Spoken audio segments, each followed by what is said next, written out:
Well, why don't you read the prompter for us, Robert? Richard Coleman said it into camera 3, smiling with 4 million people watching. He said it like he was offering a favor. The studio went completely dead. Robert Bennett sat under 1,000,000 watts of studio light in his thrift store suit, his twice-resoled brown Oxford sitting inches from Richard's $4,000 Italian loafers. He didn't look at the glowing teleprompter. He didn't look at Richard. He set both hands on the battered, brass-padlocked leather satchel in his lap. Just held it there, still quiet, unblinking. Richard leaned into his lapel mic. Or do we need to sound it out together? The floor director's clipboard dropped. Tyler froze behind camera 2, his hand locked on the panhandle. Robert unclasped the brass lock. One click. He reached inside and... Wrong move. He just ambushed the man holding the deed to his ruin. Let's get into it. The studio on that Tuesday night was so bright it hurt to look at. The grid lights ran the full length of the ceiling, each one a tungsten sun aimed directly down at the interview chairs, and the combined heat of them baked the air into something close to solid. Robert Bennett sat in that heat. He sat in a thrift store suit the color of charcoal, slightly too wide at the shoulders, and he kept both hands on the leather satchel in his lap. The bag was old. The brass lock on its clasp was tarnished, darkened at the edges, worn smooth by years of the same thumb pressing the same latch. He did not let the makeup woman take it. She had asked twice politely in the hallway outside the studio door. He had smiled at her and said quietly, "I'll keep it."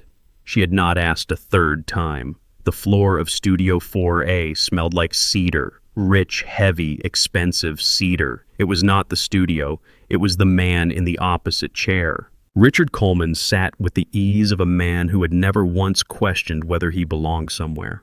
His suit was navy, bespoke with a pocket square folded into 3 precise points. His loafers, Italian dark brown, were so perfectly maintained they caught the studio light like wet stone. They rested, those loafers, exactly 14 inches from Robert's shoes. Robert's Oxfords were brown too, but a different kind of brown. The brown of a thing resoled twice, a thing kept alive by intention rather than replacement. The scuffs along the left toe were old. The stitching at the heel had been redone by hand. They were those shoes the most honest things in the room. The studio monitors hummed. Low constant electric, a sound that sat just beneath hearing and made the air feel pressurized. The overhead lights did not flicker. They simply burned relentless, turning everything beneath them flat and overexposed. Robert could feel the heat on the back of his collar, where the fabric was frayed at the edge, where the cotton had gone thin from too many washes. He did not reach up to adjust it. He sat straight still, his right hand pressed flat against the brass lock of the satchel, and he watched the red tally light on camera 3 blink, then hold steady. 4 million people were watching. The segment, as agreed, was meant to cover the Coleman Network's centennial, a historical overview, archival material. Robert had been invited specifically as the city archivist who had spent 30 years cataloging the network's early records. The producer, a narrow-shouldered woman named Dana, had called him personally. She had said, "We'd love your expertise." He had ironed his suit the night before. He had taken the early bus. Richard Coleman had not looked at him during the commercial break. He had looked at his phone, then at the teleprompter screen, then at camera 3, practicing his expression in the lens. He had the kind of face built for television. Broad, symmetrical, the jaw set in a permanent expression of confident authority. He spoke to his producer in a low voice. Robert had not been able to hear the words. He had heard the tone. He recognized the tone. The floor director raised 3 fingers. 2, 1. The tally light locked red. "Welcome back," Richard said warmly into camera 3. His voice was a practiced instrument. "Tonight we have a very special guest joining us to discuss the remarkable history of the Coleman Broadcasting Network." He paused. The pause of a man who has done this thousands of times, a pause calibrated to feel spontaneous. "Robert Bennett, city archivist." He turned then and looked at Robert for the first time since they had sat down. He looked at the suit, at the shoes, at the satchel. The look lasted less than a second. It said everything. "Why don't you read the prompter for us, Robert?" Richard said. His voice had shifted barely, almost imperceptibly, to something with an edge in it. "You know how to read the big words, right?" The studio went dead. Tyler Marsh behind camera 2 froze. His hand gripped the panhandle of the camera and did not move. He was 26, 3 years into his first real job, and he understood in that precise instant that something had just changed in the room. He had worked enough live television to know the difference between dead air and silence. This was silence. This was a room holding its breath. Robert did not look at the teleprompter. The scrolling white text moved on the glass screen, reflected in miniature in the lenses of his reading glasses, but his eyes did not follow it. He looked instead at the satchel. His thumb moved slightly against the brass lock. He did not open it, not yet. "I said read it," Richard said. He leaned forward just slightly, just enough to bring his lapel microphone closer to his own mouth. The cedar smell intensified. The cruelty in his voice was so precisely controlled it sounded almost like patience. "Or do we need to sound it out together?" 4 million people heard that. Robert's right hand stayed flat on the brass lock. His face was still. Not the stillness of a man who had nothing to say, the other kind. The stillness of a man who had already decided exactly what he was going to do and was simply waiting for the moment that had already arrived. The leather satchel sat in his lap, battered, quiet, and entirely full. He thought he was putting a charity case on display. He did not know what was in the bag. "I spent 30 years being invisible in that basement, but invisible men see everything." The city records office had no windows. It had never had windows. Whoever designed the sub-basement sometime in the late 1940s had not considered the people who would spend their careers inside it. They had considered cubic footage fire suppression ratings and load-bearing capacity. They had not considered light. They had not considered air. Robert had stopped noticing the smell after the first decade. His wife, Margaret, noticed it every time he came home. She never said anything directly. She would simply open the kitchen window when he walked in quietly without comment, the way a person adjusts something that cannot be changed. Mildew mostly. Old paper. The particular staleness of cardboard boxes sealed long enough to develop their own internal climate. He carried it on his clothes. He had carried it for 30 years. The fluorescent bulb above row 14 had been flickering for 6 weeks. Facilities had a work order. The work order had a number. The number was in a queue. Robert had stopped waiting. He worked beneath the flicker, steady, methodical, moving through the archived files with the precision of a man who understood that the work mattered even when no one was watching, especially when no one was watching. Tuesday morning, 24 hours before the broadcast. He was cataloging the 1918 to 1924 municipal ledgers, a job that had been sitting on the deferred list for 11 years. The boxes were stacked 3 deep along the back wall of row 14, sealed with brittle yellowed tape that crumbled when he pulled it. He worked slowly. The paper inside was old enough to require handling with cotton gloves, old enough that the edges had begun to corrugate the fibers, separating at the corners. He turned each page at the spine, not the edge. He had learned that in his first year. Some things you only have to learn once. The 4th box working left to right was misfiled. He knew immediately. The label read 1918 to 1920, Municipal Deeds District 7, but the handwriting was different from the surrounding boxes, a different ink, a different pen pressure. Someone had placed it here deliberately or carelessly. In 30 years he had found both kinds. He set it on the examination table beneath the flickering bulb and opened it. The dust came up in a slow, visible cloud. It caught the fluorescent light, each particle separate, suspended, turning. He waited for it to settle. He was not a man who rushed. The ledger inside was not a municipal ledger. It was a property deed registry. Handwritten, bound in dark cloth, the cover water-stained at the bottom corner in a pattern that looked like a coastline. He opened it to the first entry. The ink was brown, the way black ink becomes brown when it has been sealed in the dark for a century. The paper was so dry it made a sound when he turned it, a sound like something exhaling for the first time. He read the first entry. He read the second. By the third entry, he had stopped moving entirely. The name was Bennett, his grandfather's name, James Elias Bennett. The address was a parcel number he did not recognize, but beside it in the careful surveyor's notation of the era were GPS coordinates expressed in the older degree-minute format. He had read enough deeds to convert them automatically. He did not need a map. He knew without looking what those coordinates pointed to. He had walked past the building at those coordinates every morning for 11 years on his way from the bus stop to the sub-basement stairs, the Coleman Broadcasting Network Tower, the building it stood in, the land beneath both. He did not stand up. He did not make a sound. He sat on the metal examination stool beneath the flickering light in the mildew and the silence, and he read the document from the beginning. Slowly. Every word. The deed showed a transfer of title dated March 1920.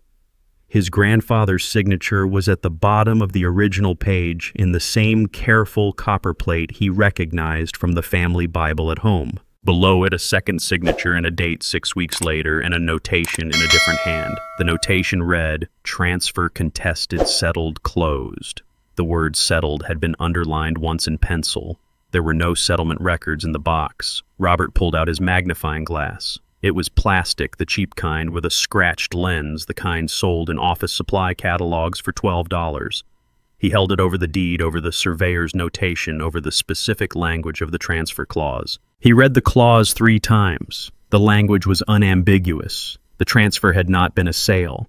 The word used in the body of the deed was surrender, and beside it in a notation so small it required the magnifying glass, a second word. Coercion. On the table beside the box, flattened open to the page about the centennial broadcast, was his studio invitation letter. The Coleman Network logo was embossed on the letterhead in gold, thick and heavy, the kind of printing that costs money. He set the magnifying glass down across the logo and left it there. The scratched plastic lens sat directly over the gold embossing. He looked at both of them for a moment. Then he looked back at the deed. He worked for another hour carefully. He found 2 supporting documents in the same box, a surveyor's assessment from 1919 and a county assessor's valuation that placed the land's worth in 1920 currency at a figure that would have supported a family comfortably for 20 years. He photographed each page with his personal phone slowly in good light, checking each image for clarity before moving on.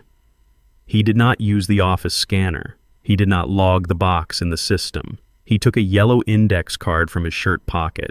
He wrote the GPS coordinates from the deed on it in his own handwriting, precise, checking the original twice. He folded the card once and put it in the inside pocket of his jacket. Then he placed the original deed carefully between 2 acid-free preservation sheets from the supply cabinet. He slid it into the leather satchel. He pressed the brass latch until it clicked. He sat for a moment. The bulb above him flickered. The smell of old paper and mildew and buried history pressed in from every side. He had worked in this room for 30 years. He had cataloged the losses of thousands of people who had never known their records still existed. He knew exactly how long a document could wait. He picked up the satchel. He turned off his desk lamp. He walked to the stairs. The question was not whether the document was real. He had spent 30 years learning to recognize a real document. It was real. The only question, was how a man who worked in a sub-basement got a 100-year-old original deed onto a live television floor with 4 million people watching. The green room had white leather couches. Robert noticed them the moment the production assistant opened the door. Not because they were beautiful, though they were, but because they were the kind of white that required maintenance. Active, constant maintenance, the kind of white that only stayed white if someone cleaned it after every use, which meant someone did, which meant the network paid someone to do exactly that and considered it unremarkable. He sat down on the edge of the nearest couch. He kept the satchel in his lap. He did not lean back. The air conditioning was set too low. It came from a vent directly above the couch, steady and biting, the kind of cold that had no intention of being comfortable. It was the temperature of a room designed for people who ran hot from television lights, people who came and went quickly, people who did not sit still long enough to feel it settle into their bones. Robert sat still. He felt it settle. The catering table ran along the left wall. He looked at it once, registering it, then looked away. A tray of something dark and glossy on ice, small crackers fanned around it untouched. A glass bowl of strawberries. 3 kinds of sparkling water. He had skipped lunch to make the early bus. He had not told anyone that. He looked at the water bottles instead, the plain ones, and took one. It was cold enough that condensation formed immediately on the plastic. He held it in both hands and felt the sweat bead against his palms. Richard Coleman's voice came through the wall first. The green room shared a wall with the VIP suite, a fact that no one had mentioned and that Robert suspected no one had considered relevant. The wall was not thin exactly, but the VIP suite had better speakers and Richard Coleman had a voice built to carry. Robert could not hear every word. He could hear enough. He heard his own name. He did not move. He kept both hands on the water bottle and kept his eyes on the middle distance and listened with the particular quality of attention he had developed over 30 years of working in silence in a room where no one spoke to him, where the only sounds were paper and his own breathing and the distant hum of the building's ventilation system. He had become, without ever intending to, very good at hearing things not meant for him. Richard's voice, muffled but unmistakable, carried the particular cadence of a man performing for a small audience. A producer, maybe 2. The laugh came first, short and precise, the laugh of a man who finds his own observations genuinely amusing. Then the words arriving in fragments through the shared wall. Thrift store. A pause. Poverty prop. Another pause, then a phrase that arrived whole and clear, the wall failing at exactly the wrong moment. Viral by 9 guaranteed. The water bottle sweated in Robert's hands. He heard the producer respond, a woman's voice lower, less distinct. He caught the word segment, and then historical, and then Richard, again louder, cleaner. Nobody cares about the history. They care about the optics. We put him next to me and let the camera do the math. Robert looked down at the satchel. His thumb found the brass lock. He did not press it.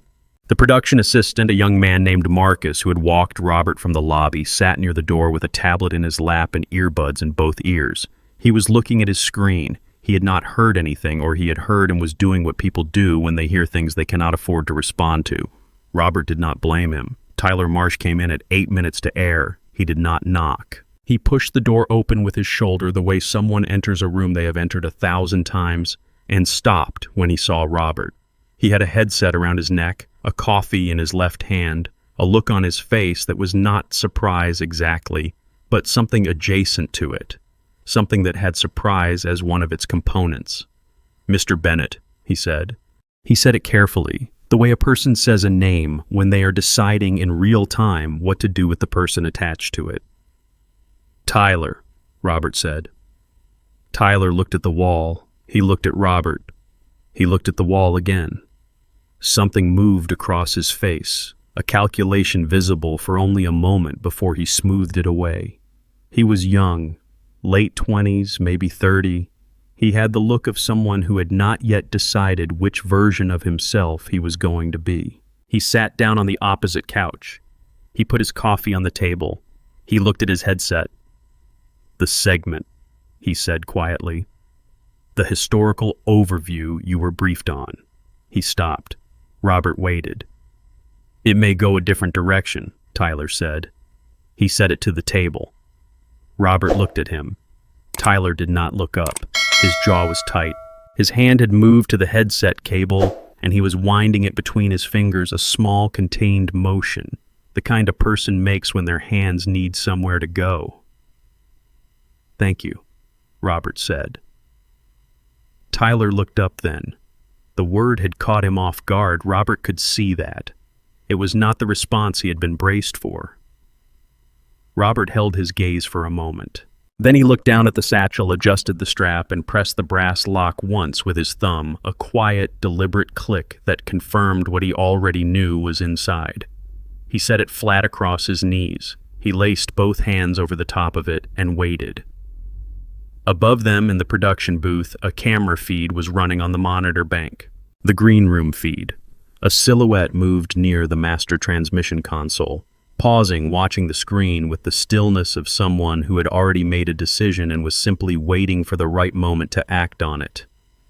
The trap was set perfectly, but the bait was already holding the detonator. Wait, he brought an archivist on national television just to mock his clothes for ratings? If that were me, I'd have ripped the microphone off and walked out. Imagine sitting under 1,000,000 watts of light while 4 million people wait for you to break. The audacity is real. Wait. He brought an archivist on national television just to mock his clothes for ratings. If that were me, I'd have ripped the microphone off and walked out. Imagine sitting under 1,000,000 watts of light while 4 million people wait for you to break. The audacity is real. The red tally light on camera 1 was the size of a thumbnail. It did not look like much. It was a small recessed LED behind a plastic housing mounted to the camera body just above the lens. Robert had looked at it during the commercial break while the makeup woman he had not let touch his bag dusted Richard's forehead with a brush the color of sand. He had looked at it and understood what it meant. When it was dark, the broadcast was theirs. When it was red, it belonged to 4 million people. It went red. Richard Coleman smiled into camera 3 first, the wide, anchored smile of a man returning from somewhere pleasant. He touched his pocket square once, a small adjustment, a reflex so habitual it had become invisible to him. Then he turned to camera 1, and the smile recalibrated, sharpened at the edges, became something with more architecture to it. "We were just getting to know our guest a little better during the break," Richard said. His voice filled the studio the way cedar filled a room, completely without effort, occupying all available space. Robert Bennett, city archivist, 30 years cataloging documents in the city sub-basement. He let the word sub-basement sit for a moment. He let it do its work. A remarkable career. Robert looked at camera 1, not at Richard, at the lens. The heat from the grid lights was different on air. It was the same temperature, the same wattage, the same tungsten burn. But on air, it felt pressurized, as though the lights were not simply illuminating, but compressing. The frayed edge of his collar touched the back of his neck and stayed there. He did not reach up. He kept his right hand flat on the brass lock of the satchel and his left hand open on his knee, and he looked at the lens of camera 1 and waited. "Now, Robert," Richard said, leaning forward slightly, "the move of a man who performs intimacy on schedule. We've prepared something for you. A little exercise." He gestured broadly toward the teleprompter mounted behind camera 1. The glass screen glowed. White text scrolled against the dark background, slow and steady, the pace calibrated for a broadcaster's delivery. "Why don't you read that for us?" Robert looked at the teleprompter. The text was not historical overview. It was not centennial content. It was a prepared statement, 12 lines double-spaced, beginning with the words, "I want to thank the Coleman Network for the opportunity to share in this celebration and to acknowledge that my presence here tonight may not reflect the caliber of guest our viewers expect." Tyler Marsh, behind camera 2, read it at the same moment Robert did. The panhandle of the camera shifted, barely a quarter-inch tremor that Robert felt more than saw. Tyler's face in Robert's peripheral vision was the face of a man swallowing something corrosive. "Go ahead," Richard said. The condescension in his voice had become fully architectural, now structural, a load-bearing element. "Take your time. We can wait." The studio monitors hummed. The cedar smell pressed in from Richard's side of the set. Robert's lapel microphone, a small clip-on unit the sound technician had attached to his left lapel before air picked up the ambient room sound, the way those microphones do, indiscriminately everything at once. The hum, the air conditioning bleeding through the soundproofing, and beneath both barely audible the dry microscopic sound of Robert swallowing once. 4 million people heard that too. He did not read the prompter, he did not speak, he did not explain himself. He kept his eyes on the glass screen for 3 full seconds, long enough to make clear he had read it long enough for the camera to record his face reading it. Then he tilted his head back slowly and looked up, not at the ceiling, At the tinted glass panel set into the upper wall of the studio behind camera 2, behind the floor director's station, the control booth. The glass was dark from this angle, nearly opaque, reflecting the grid lights back at him. He could not see through it clearly. He looked anyway. He held the look.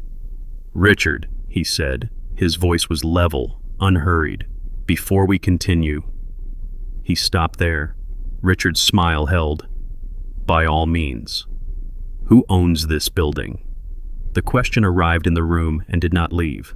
Richard's smile did not break exactly. It recalibrated a minor structural adjustment, the smile of a man who has been asked something he considers beneath response. He glanced at camera 3, a reflex, the look of a man checking whether his audience is still with him. "The Coleman Broadcasting Network has owned this property," Richard said with the patient cadence of a man explaining something to someone who cannot be expected to understand since its founding. "It's a matter of public record." He paused. The pause had a shape to it, deliberate, weighted, which I'd have thought a city archivist might know. Laughter came from somewhere off camera, a producer, possibly two. Robert nodded once. He looked back at camera 1. His right hand moved slightly against the brass lock, a pressure that was not yet a click. He settled it back to flat. "I see," he said. He said nothing else. He looked at the teleprompter again. The prepared statement still scrolled, looping now, reaching the bottom of its text and beginning again at the top.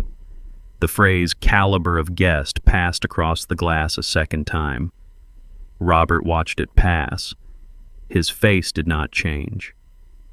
Richard let the silence run for 4 seconds. 5. On live television, 5 seconds of silence is a geological event. The floor director made a small, urgent gesture from the far side of the set, a rotating motion with one finger. Richard responded to it the way he always did, by ignoring it in a way that looked like he hadn't seen it. "Perhaps," Richard said smoothly, recovering the rhythm of the segment with the ease of long practice, "we should let the prompter speak for itself." He looked directly at Robert. The smile returned fully formed. "One more time, for our audience." Robert did not look at the prompter. He looked up again at the tinted glass of the control booth. He held the look for 2 full seconds. The booth was dark. The glass gave back only reflections. He could not see her. But he looked at the exact place where he had seen the silhouette move during the green room feed on the monitor in the hallway. He looked at it with the directness of a man communicating something specific to someone specific. He was completely boxed in. Or so the host thought. The silence went long enough to become something physical. It was not the silence of a paused conversation. It was not the silence of dead air waiting to be filled. It was the silence of 4 million people watching a man decide something, and the man not yet deciding, and the camera holding on his face with the patient indifference of a machine that does not understand what it is recording. Robert sat in it. He let it accumulate, not because he had a plan for the silence, because the silence was the only thing in that moment that belonged entirely to him. "You are 55 years old." The thought arrived without invitation, the way thoughts do when the body is under sustained pressure and the conscious mind has run out of instructions to issue. He was aware of the heat on his collar. He was aware of the brass lock under his right hand, the faint warmth of the metal from his own palm. He was aware of Tyler Marsh 17 feet away behind camera 2, not moving, not breathing audibly, holding the panhandle with both hands as though the camera might otherwise drift away from him. You have been invisible your whole life. 30 years in a sub-basement. 30 years of correct work. Thorough work. Work that no one witnessed and no one acknowledged and no one would have noticed the absence of until something went wrong. He had cataloged the losses of the city. Births, deaths, property, transfers, the slow administrative record of who had owned what and who had taken it and what language had been used to make the taking sound like something else. He had read 10,000 documents that told the same story in different handwriting. He had never expected to find his own name in one of them. The most powerful man in the city is trying to erase you on live television. Richard Coleman had not looked away. His expression had settled into something beyond condescension, something almost clinical, the look of a man observing a process he has initiated and expects to complete on schedule. He had done this before. Robert understood that now, with a clarity that had no anger in it. This was not improvisation. This was a pattern. A man like Richard Coleman did not develop cruelty this refined from a single incident. He had practiced it. He had refined it over years, over dozens of people who had sat in this chair or chairs like it, people who had not had what Robert had in his bag, people who had simply absorbed it and gone home and not spoken about it because who would they have told, and what would telling have changed? Who saves you? The answer sitting in that studio under 1,000,000 watts of light with the teleprompter scrolling its prepared humiliation and the red tally light burning steady and the cedar smell of Richard Coleman's cologne pressing in from 4 feet away, the answer was the same answer it had always been. No one. No one was coming. No one had ever been coming.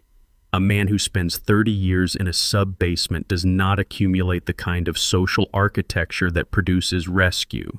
He produces work. He produces accuracy. He produces records so complete and so correct that when something is wrong in them, he knows it the moment he sees it because he has spent 30 years learning what right looks like. He had to burn the building down himself. Richard shifted. The shift was small, a repositioning of weight, a recrossing of ankles, the movement of a man whose patience has a timetable. He turned his head toward the floor director and made a single gesture, 2 fingers drawn across his throat. Commercial break. In the control booth, the executive producer, a broad-shouldered man named Gerald Fitch, who had worked for the Coleman Network for 19 years, reached for the master transmission control. His hand moved toward the panel with the confidence of a man who has operated this system without incident for nearly 2 decades. His fingers found the switch. Nothing happened. He pressed it again. The panel lights remained as they were. The transmission indicator held green live broadcasting. He looked at the monitor bank. Camera 1 was still on Robert's face.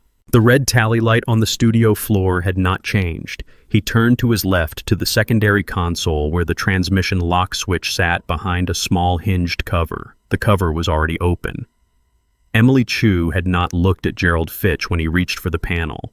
She had not looked at him when nothing happened. She stood at the secondary console with the transmission lock key, a plastic fob on a yellow lanyard in her right hand, and she looked at the monitor showing camera 1, and she did not move. Gerald said her name. She did not respond.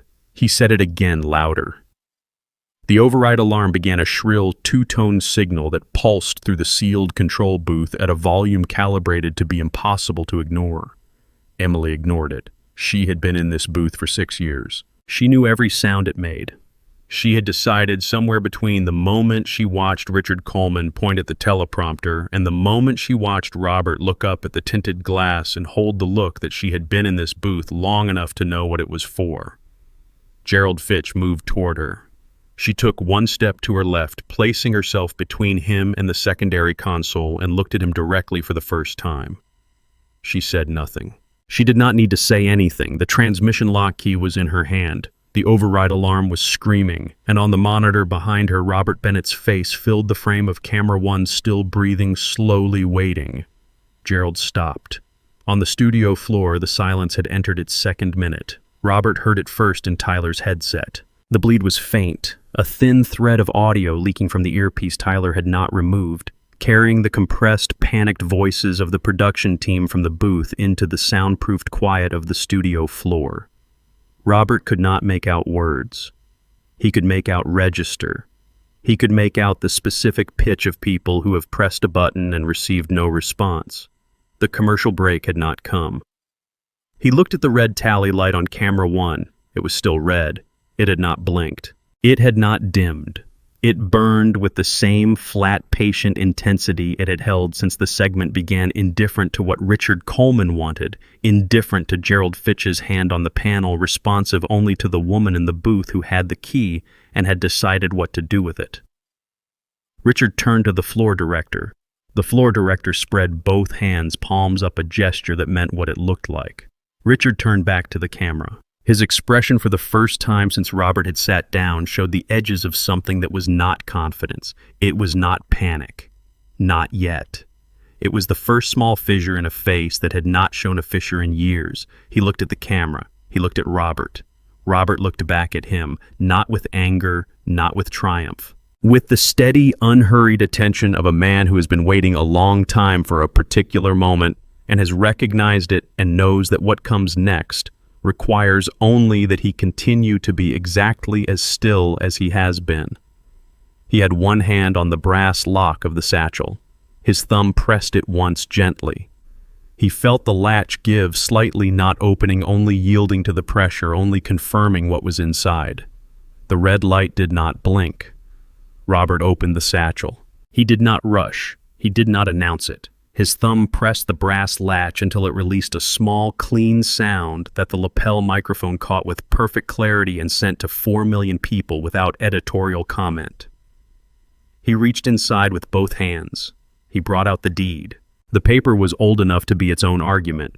He held it by the preservation sheets, flat horizontal, the way he had learned to hold fragile documents, distributing the weight evenly across both palms, so the brittle edges would not curl or crack from uneven pressure. The paper was the color of old bone. The ink was brown, the specific brown of black ink, kept in sealed darkness for a century, and the handwriting was the careful copper plate of a county clerk who had believed in March of 1920 that the record he was making would be maintained in good faith by the people who came after him.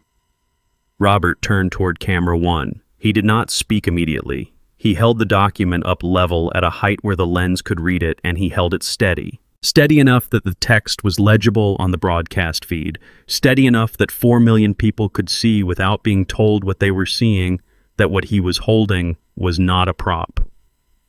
Richard Coleman's face changed. It did not change all at once. It changed the way ice changes when the temperature shifts, not a visible event, but a structural one, something happening beneath the surface that only becomes apparent when the surface can no longer hold. His color went first. The television-ready bronze of his complexion, maintained by a makeup artist who had been doing his face for 11 years, did not vanish. It simply became wrong, a color applied to a face that was no longer the right temperature for it. This document, Robert said, is a property deed, recorded by the city of Coleman County, March 14, 1920. His voice was level, not loud, not performing. It was the voice of a man reading a document into a record which was in point of fact exactly what he was doing. He had read documents into records for 30 years. He knew how to do this. The property described in this deed, he continued, is recorded under parcel number 1920-D7-0041. The surveyor's coordinates are as follows. He reached into his jacket pocket with his right hand, keeping the deed steady in his left. He produced the yellow index card. He read the coordinates aloud slowly in the degree-minute format in which they had been written, and then he read their decimal equivalents, which he had calculated the night before on a piece of scratch paper and committed to memory. He looked up from the card. Those coordinates correspond precisely, he said, to the current address of this building. The teleprompter screen went black. It did not flicker or fade. It simply went black, the way a screen goes black when the system driving it has lost its operator, when the person responsible for the scrolling text has left the console or been pulled from it, or has simply stopped feeding it content because the content no longer applied. The glass went dark. The reflection it had been throwing across the floor disappeared. Richard said nothing. His mouth opened slightly. It did not form a word. Robert looked back at the deed. The original title holder, he said, is listed as James Elias Bennett, my grandfather. He let that sit for 1 second. 1 second only, not for effect, because the sentence required it. The transfer notation dated April 28, 1926, weeks after the original recording, describes the transaction as a surrender. The notation beside the transfer clause reads, coercion. He turned the deed toward camera one again to the specific section and held it there. There are no settlement records, he said. There are no compensation records. There is a surveyor's assessment from 1919 valuing this parcel at a figure that would have supported a family for 20 years. That assessment is also in this bag. Richard Coleman pushed back from the interview desk. It was a small movement, a few inches, the automatic physical response of a body receiving information the mind has not yet processed into language. His Italian loafers, those perfectly maintained dark brown loafers that had caught the studio light like wet stone all evening, shifted on the slick studio floor and did not find immediate purchase. He grabbed the edge of the desk with one hand. The pocket square 3 precise points did not move. It was the only part of him that didn't. Tyler Marsh behind camera 2 had stopped thinking about the camera. He was aware that he was still holding it. He was aware that it was still recording. He was aware of those things the way a person is aware of their own breathing during a moment of shock as background information present, but not primary. What was primary was the man at the interview desk holding a piece of paper that was older than the building they were standing in, reading it in a voice that did not shake while the most powerful broadcaster in the city held the edge of a desk and could not find a word. Richard's earpiece crackled. Robert heard it from 4 feet away. The specific tinny sound of a compressed audio signal, someone speaking into a phone or a studio line, the voice too small and too distorted to carry words, but carrying urgency without difficulty.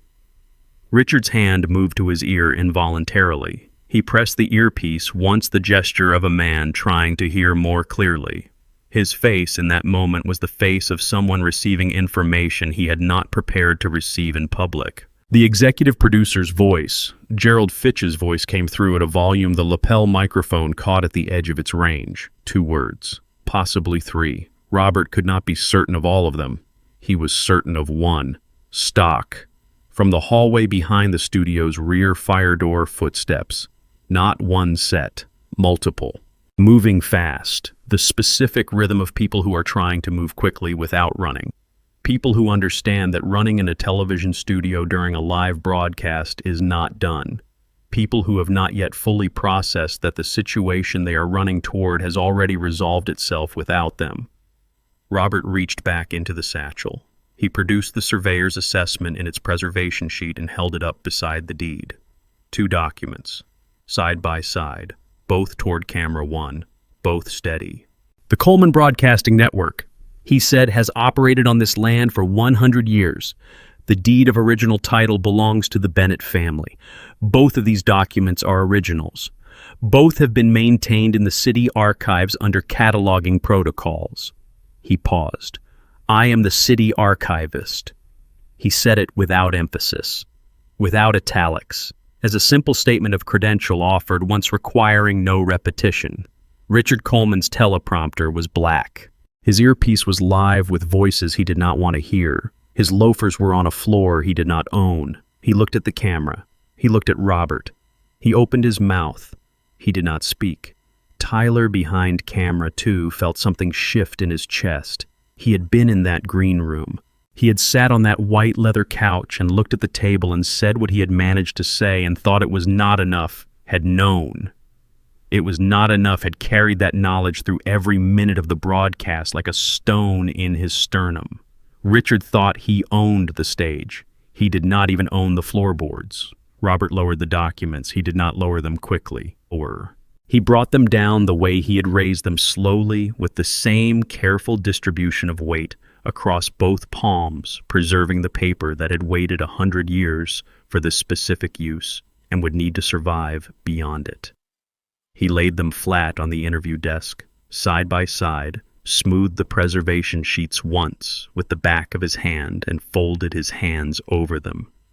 The studio was silent, not the silence of a paused broadcast, not the technical silence of a feed cutting to black. The full inhabited silence of a room in which something has just finished happening and no one has yet decided what comes next. The monitors hummed. The grid lights burned. Camera 1 held its frame, red tally light steady, the lens fixed on the 2 men at the desk with the patience of a machine that does not assign meaning to what it records. Richard Coleman had not moved. He was still holding the edge of the interview desk with his right hand. Higher older, carrying the specific compression of a call routed through 3 forwarded lines to reach a studio floor in real time. Richard pressed the earpiece once. He listened. His hand, the one holding the desk edge, released it. His fingers spread flat on the surface, then lifted entirely as though the desk had become too hot to touch. He reached up and removed the earpiece. He set it on the desk beside Robert's documents on the laminate surface of a desk built on land it did not own, and he left it there. The small speaker continued to emit sound, faint and tinny, the voice still talking, still transmitting its information into the air of the studio, with no one listening. Tyler Marsh came out from behind camera 2. He did not run. He walked with the deliberate, contained movement of someone who has made a decision and is now executing it before the decision can be reconsidered. He crossed the studio floor in 12 steps. He stopped beside Richard Coleman's chair. Richard did not look at him. Richard was looking at the documents on the desk or at the space above them, at something that was not in the room. Tyler reached out and unclipped Richard's lapel microphone. He did it the way the sound team had trained him to do it during his first week at the network. Thumb on the clip, 2 fingers supporting the fabric to prevent pulling a clean release. The microphone came free. He held it for a moment, the small black unit on its thin cable, and then he set it over the arm of the interview chair where it hung swinging slightly, transmitting the ambient sound of the studio to no one. Richard Coleman said nothing. He did not resist. He did not speak. He sat in the chair that bore his family's name on the building that bore his family's name, and he looked at the documents on the desk, and he said nothing at all. In the control booth, Emily Chu watched the monitor bank. She watched camera 1, which still held its frame. She watched the transmission indicator, which still read live. She watched the secondary console, where the transmission lock key remained in the panel, the yellow lanyard hanging straight down. Gerald Fitch had stopped moving some time ago. He stood at the far end of the booth with his phone to his ear and his back to the room, speaking in a low, continuous voice to someone who was not in the building. She looked at the camera 2 monitor. It showed Tyler standing beside Richard's chair, the unclipped microphone over the armrest. She looked at it for a moment. She looked at the camera 1 monitor. She looked at Robert. She reached out and released the transmission lock. Not because the feed needed to end, because it was finished. Because what needed to be recorded had been recorded, and the lock had served its purpose, and she was above all things a person who understood the difference between holding something open and holding something closed. Robert gathered the documents from the desk. He slid each one back into its preservation sheet, carefully checking the alignment of the paper against the sheet edges before closing. He placed the deed in the satchel first, then the surveyor's assessment. He closed the brass latch. He pressed it until it clicked. The click was small and clean, and the lapel microphone on his own lapel caught it and sent it out, and it was the last sound the broadcast carried before the feed released to the network's emergency standby sequence. A loop of the Coleman Network logo spinning slowly against a blue background accompanied by a tone. Dead air. 4 million people watching a logo. Robert stood. He straightened his jacket, the charcoal suit that was slightly too wide at the shoulders, the frayed collar that the studio lights had been baking for the better part of an hour. He picked up the satchel by its strap and settled it against his side. He looked at Tyler, who was still standing beside Richard's chair. Tyler looked back at him. Neither of them spoke. There was nothing to say that the last hour had not already said more completely than either of them could improve upon. He walked toward the studio doors. His shoes made sound on the studio floor. The twice-resoled brown Oxford, scuffed at the left toe, restitched at the heel, made a clean, rhythmic sound on the lacquered concrete, each step distinct in the silence of the emptying room. He did not hurry. He walked the way a person walks through a place they have just finished, with steady and unhurried, already thinking about what comes next. He reached the studio doors. He put his hand on the release bar. He stopped. He turned back once and looked at the empty anchor chair. The earpiece still lay on the desk. The microphone still hung over the armrest. The teleprompter screen was still black. The red tally light on camera 1 had finally gone dark. He looked at all of it quietly for one moment. I read the big words just fine, Richard. He pushed through the doors and walked out into the hallway, and the doors swung shut behind him, and the studio was still. Fiction. But that feeling? We've all been mocked by someone standing on a floor they didn't build. Who underestimated you when they held the microphone? Drop a comment. Like, share, subscribe.